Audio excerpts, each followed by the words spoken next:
Nope, never had any background in agriculture. I remember as a kid, I used to play out in my backyard with little tractors and stuff like that, and I thought about being a farmer. Never figured I'd ever become a farmer, but here I am. I'm running a hobby farm with my significant other, Penny.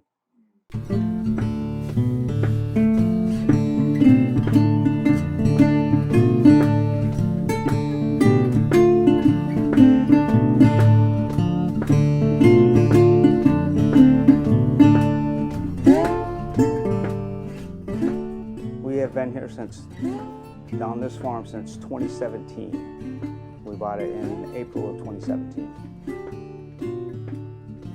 Penny, my significant other, when we first thought about owning a farm, was because she was living on her brother's property and she had 5 horses.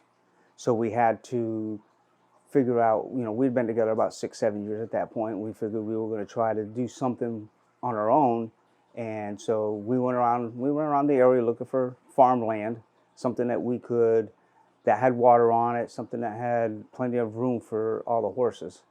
So originally when we got to this farm, we only had 5 horses. Penny gets a lot of books in the mail about like Birds in Bloom and farming and the Farmer's Almanac, those types of things that she uses to help her with her plants and stuff like that. And she's basically self-taught as far as taking care of the horses. She's taught me. Can you name the animals that you have on the farm? Do you want them by name? Because I can name them every single one of them. Different specific types of animals. Oh, okay. Yeah. Okay, so we got 6 horses, ranging from a quarter horse to a Belgian workhorse. Then we got 1 mule, 2 mules. Charlie and Lucy are our mules.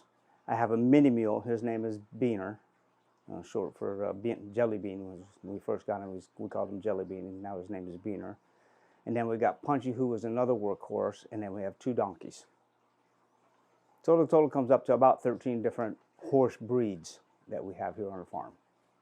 Do you want to know about the rabbits and the chickens? Go ahead. We got 8 Flemish giant rabbits that are in those back cages right behind the house that you saw. That's their cages.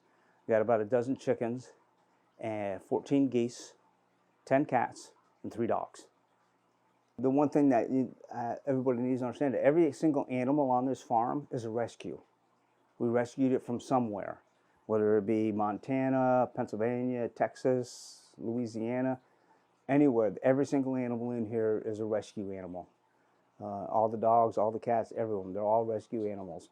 So this is the kind of environment, a hobby farm, that's good for somebody who wants to save animals and wants to let them live their lives out without any burdens. A hobby farm is a great thing.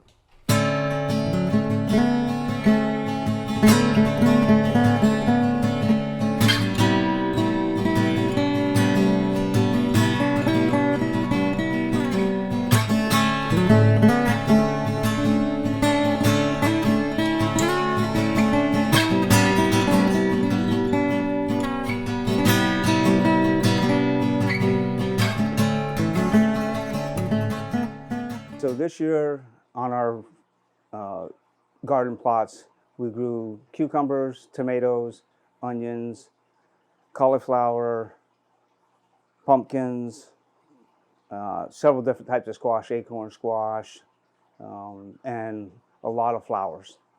But the squash we give to her mom, because her mom is an original baker type person. She does a lot of stuff with squash and tomatoes and pickling. She does pickling and canning and all that. So some of it goes to there, but mostly we eat the tomatoes ourselves. We eat the cucumbers.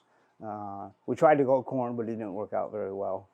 The onions we eat, So most of what we grow, we eat ourselves. The eggs we keep ourselves and give to her mom. And that's pretty much about it. The rest of it is just flowers. We really enjoy it here. The solitude, being able to be with the animals is, unlike people, animals give unconditional love. They don't discriminate. It's whoever's near them, they're going to love them. From a time standpoint, We invest probably 4 to 5 hours a day feeding and watering the animals as a whole. From a monetary standpoint, the biggest cost is the hay, probably about $10,000 to $12,000 a year just in hay to feed all the horses, because that's mainly what they eat. It's more costly in the wintertime because there is no grass for them to eat, so they eat more hay to generate the heat for their body. And then we buy feed from the Amish up in Burke. We buy the feed from them in 50-pound bags. And usually I come home with about 900 pounds of feed that I got to unload and put away. But cracked corn, horse ration, chicken grain, all those different things. The dog food, obviously, we get at the retail stores, and the cat food we get at the retail stores. But pretty much everything else comes from the local distributors. I do buy a lot from Boucher's. It's a local small business, so I like to support the local businesses, as opposed to, granted, when I go to the Amish, I buy a lot because it's cheaper in bulk, but, I just came, we usually buy $50, $100 a month from Boucher's. I know it doesn't seem like much, but, if all of us do that, it adds up for them. It keeps them in business. So initially, I graduated from college, went to work for Kmart, then I went into the military in 1977. I got out in 1989, 12 years, and then I went into the restaurant business for probably the next 10 years. Then I went to work for Walmart, and I worked for Walmart for 16 years. Then I retired from Walmart. And then Chick-fil-A opened up, and I put an application in, and I've been with them ever since, and I will be them till I'm 70. I am the financial director. I take care of the payroll, make sure people clock in and out on the right amount of time, make sure that our time punches are all correct.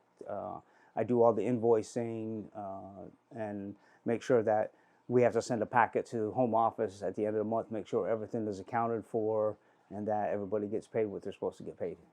Full-time? Full-time. Gotcha. Yeah, 45 hours a week. Usually I get up in the morning. I'll get up early enough and I'll feed all the rabbits and all the chickens. And that's pretty much what has to be done in the morning, And then by the time I get home at night, which is usually after dark anyways, Penny has the rest of the animals fed by the time I get home. So, it's more of, I do the morning chores, she does the afternoon chores, things like that. But it's not a hard balance.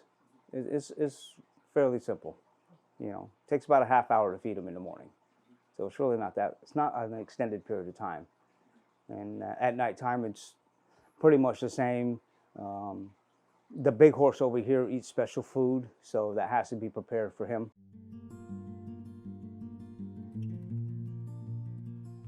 Unfortunately, my garage did burn down in 2019. We believe it was from, I had hay, I store hay in that garage also, and we had some baby ducks, so we had a heat lamp on them, and we believe that's what caused the fire. Nobody really knows for sure, but we think that's what it was.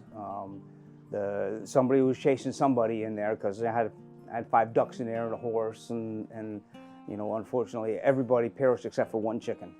Somehow that chicken made it out. We're not really sure how, but that chicken made it out.